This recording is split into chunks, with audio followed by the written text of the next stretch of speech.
सत्संगत जी, प्यार से कहना धन्यकार जी। एडिलेड के इस वेन्यू पे थिएटर में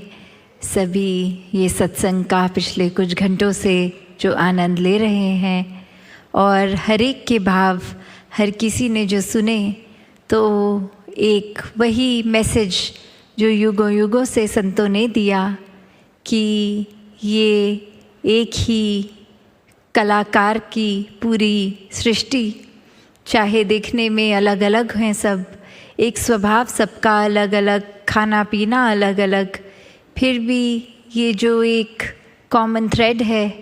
वो यही परमात्मा, ये सत्य। और जो ये नो वन बी वन का भी संदेश साथ ही कि ये जो यात्रा है, जो एक को जानकर एक होने वाली बात, ये एकत्व की बात है, ये वननेस की बात है कि कैसे ये जीवन में हर कोई जहाँ एक बैकग्राउंड चाहे जो भी हो, कहीं से भी आ रहे हों, पर ये जब परमात्मा जीवन में आ जाता है, ये ब्रह्म ज्ञान से इस परमात्मा को हर समय 24 घंटे अपने अंग संग देख के दिल में एहसास इसका कर सकते हैं, तो ये आत्मा और परमात्मा का मिलन, ये एकत्व हो जाता है। और इस एकत्व के बाद हर किसी से एक हो जाना संभव हो जाता है, बहुत ही स्वाभाविक हो जाता है, बहुत ही नेचुरली हर किसी के लिए मन में प्यार आ जाता है, आदर सत्कार आ जाता है, कोई दूसरा अपने से अलग लगता ही नहीं, सभी में एक ये ही परमात्मा दिखता है। तो ये ऊपरी रूप अलग अलग हो सकते हैं, जैसे अभी भी हम थिएटर में हैं जहाँ प्लेस को एक्ट करते होंगे और कैसे उसमें चाहे कोई एक ऑस्ट्रेलियन पर्सन होगा वो एक्टिंग, कोई ब्रिटिश पर्सन की भी कर सकते हैं वो, और कोई रूप अपना धारण कर सकते हैं, पर ये जितनी देर के लिए वो एक्टिंग करनी है उतनी देर के लिए चाहे वो अपने आप को वैसे प्रदर्शित कर भी लें किसी और की तरह, पर स्टेज से उतरते ही वो तो वही इंसान है, चाहे वो स्टेज पे चढ़ के भी किसी और नाम से थे पर असल जीवन में तो कुछ और ही हैं। उसी तरह एक हम अपने जीवन में भी देखें तो चाहे ये रूप रंग आकार पैदाइश कहीं का भी बैकग्राउंड हमारा हो, ये हमारा हकीकत नहीं है, ये तो इस परमात्मा ने एक किरदार की तरह ये भेज दिया इस संसार में। तो असल क्या है हम, ये आत्मा तो शरीर नहीं है और ये परमात्मा आत्मा का ही मिलन सच्चाई है, क्योंकि ये परमात्मा खुद सच्चाई है, यही सच है, यही समय के साथ नहीं बदलता, यही नहीं कटता, इसी का एक विस्तार सीमित नहीं है, ये समय के साथ नहीं बदलता। तो कैसे जब इस स्थिर के साथ मन जुड़ जाता है तो असल में हम जीते जी भी स्थिर हो जाते हैं, जीते जी इस ब्रह्म में लीन हो जाते हैं और फिर इसी जीवन के दौरान इसके साथ हर समय जुड़ेंगे तो ये मोक्ष मुक्ति, ये सैल्वेशन की बात कि ये हकदार भी तभी बनेंगे जब हर पल जीते जी इसको मन में बसाएंगे। तो कैसे एक जीवन में जहाँ मानवीय गुणों की बात होती है, ये ह्यूमन वैल्यूज़ की होती है, ये भी तभी स्वाभाविक आ जाते हैं जब जीवन में एक परमात्मा को इस कदर बसाया कि इसके साथ के जुड़ी हुई हर गुण हमारे जीवन में आ गए। ये जैसा असीम है तो ऐसे ही हमने अपने मन को भी विशाल करना है, एक दूसरे से एक खटास के भाव, एक नफ़रत के भाव, तंगदिली में नहीं फंसना है। ये परमात्मा को अक्सर प्यार के साथ ही बोलते हैं कि love is God and God is love. उसी तरह प्यार बन के हर किसी को हमने भी प्यार बांटना है। ऐसा कोई भी मानवीय गुण अगर हम देख लें वो उत्पन्न इस परमात्मा से ही है और जितना ज़्यादा ये आत्मा इस परमात्मा में लीन हो जाएगी, इसमें एकमिक हो जाएगी, उतना ही असल का इंसान हम बन के ये मनुष्य का तन मिला है, तो ऐसा ही जीवन भी जिएंगे। फिर ये कोई बनावटी गुण नहीं होंगे कि कुछ चंद व्यक्तियों के साथ आज हैं, मिलना है तो कुछ घंटों के लिए अच्छे बन गए। नहीं, भक्त तो हर समय का ही भक्त होता है, कुछ घंटों का भक्त नहीं होता। चाहे वो सत्संग में है उस समय, या घर में या कामकाज में, भक्त तो भक्त ही होगा। जैसे कोई स्टूडेंट्स हैं,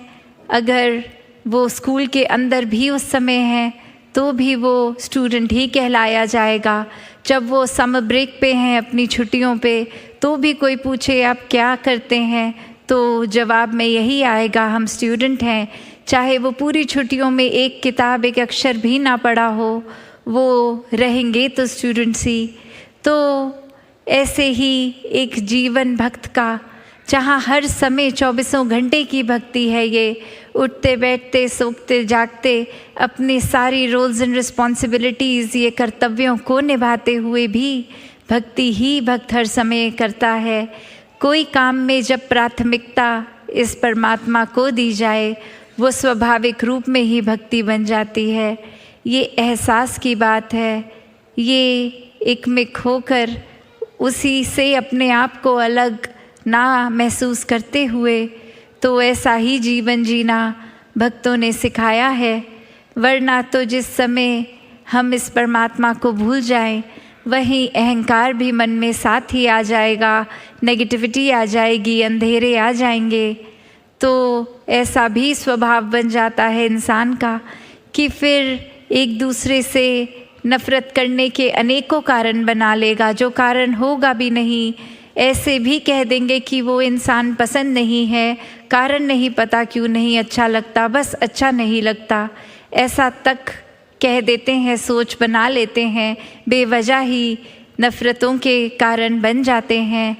और जैसे संसार में हम देखते हैं that people do odd things to get even, कि किसी के लिए एक मन में बात रख ली कि ये इंसान ने एक समय पे कुछ ऐसी बात कह दी थी, वो आज तक दिल में है हमारे, उस इंसान को माफ़ नहीं कर पा रहे, उस इंसान के साथ प्यार नहीं कर पा रहे, इतने हिसाब रख के बैठे हैं, इतना बोझ हम अपने अंदर मन के बना कर बैठे हैं कि ये एक समय आएगा तो उसने मेरे साथ ऐसा किया तो मैं उसके ये बोलूँगा, ये करूँगा। ऐसे तो ये स्कोर सेटल हो रहा है आज की दुनिया में कि किसी ने कुछ कहा तो उससे बढ़ चढ़ कर और बुरा उसको कह दिया जाए, जबकि ये इंसान का किरदार तो इस परमात्मा ने प्रेम बना कर रखा है। तो कैसे हम अपने से अलग ही व्यवहार करते जा रहे हैं, जो मूल रूप में ये परमात्मा के गुण हैं हम में, उससे तो काफ़ी अलग हैवानों वाला जीवन जी रहे हैं। तो जीवन के श्वास बहुत ही अनमोल हैं, इनको व्यर्थ नहीं जाने देना, वरना तो एक पल लगता है सूक्ष्म सा भी अहंकार आने में, ये इतना छोटा भी कि खुद को भी अक्सर पता नहीं लगता कि इस समय वो विनम्रता हमारे अंदर नहीं है, एक अहंकार ने उसकी जगह ले ली है। जैसे एक कहानी भी है जहाँ एक इंसान अपने गुरु के पास, पहले उनके बचपन में उनके शिष्य होते हैं और फिर कामकाज किसी और शहर में करके बहुत ही धन दौलत कमाकर फिर अपने एक गुरु के पास आते हैं कि अब तो वो क्षमता आ गई है कि सेवा की जाए और कुछ दान दिया जाए। और फिर आते हैं और अब आके बहुत ही वो नामी उपाधि भी लग जाती है, तो दरवाज़े पे जो खड़े होते हैं सेवादार, उनको नाम लिख के देते हैं अपना कि ये डॉक्टर, ये जो भी अपनी उपाधि लगाकर अपने नाम के साथ, और कहते हैं गुरुजी को दे दीजिए। वो जब ये नाम देखेंगे वो पहचान देंगे कि मैं ही हूँ और अंदर आने को कहेंगे। और वो सेवक जाकर गुरु को देता है, पर गुरु कहता है मैं नहीं जानता ये कौन है, और फिर यही बात कन्वे की जाती है।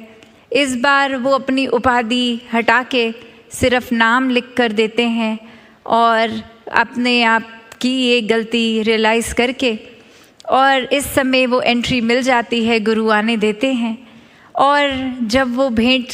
के लिए बहुत ये जो भी सामग्री लाए होते हैं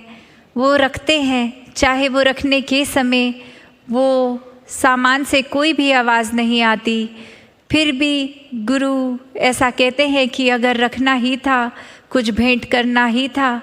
तो बहुत आराम से रखते, इतना शोर क्यों मचा के रख रहे हो। और अब वो व्यक्ति सोच में कि मैंने तो कोई शोर ही नहीं किया, बहुत आराम से, तो गुरु समझाते हैं कि ये अहंकार के शोर की बात है, कि ये कोई आस्था मन में ऐसी नहीं लेके आए हो कि कुछ एक समर्पित भाव से कि परमात्मा की दी गई दात है और इसको सेवा में लगाना है, पर ये दिखाने के लिए कि यहाँ किसी के पास और इतनी धन दौलत नहीं जितनी मेरी, तो उस भाव से रख रहे थे। तो ये भाव का शोर है, तो भावों का शोर नहीं, आराम से विनम्रता से रखना चाहिए था। और ऐसा फिर ये सीख उस शिष्य को मिलती है, और उतने में ये ही भाव आता है मन में कि ये जीवन तो एक, हम जिसको अहंकार में रच लेते हैं कि हमारे शरीर में इतना बल है, हमारी बुद्धि इतनी तेज़ है, हमारा जीवन तो ऐसा है जैसा और किसी का होगा ही नहीं। तो बात वही कि इस कर्ता को हम भूल रहे हैं कि ये परमात्मा ने ही सब कुछ दिया है। एक कस्टोडियन की तरह हमारे को ये कुछ साल मिले हैं शरीर की तरह लिए, और इसको सिर्फ सदुपयोग में ही लगाएं। अगर शरीर का बल है तो किसी को गिराने में नहीं, किसी को उठाने में वो बल का इस्तेमाल हो। एक अगर दिमाग भी तेज़ है तो चतुर चालाकियों में एक ना डलते हुए एक अपनी बुद्धि को भी सदुपयोग में लाएं। ये किस तरह से पूरे संसार का भला हो सकता है, ऐसे में लगा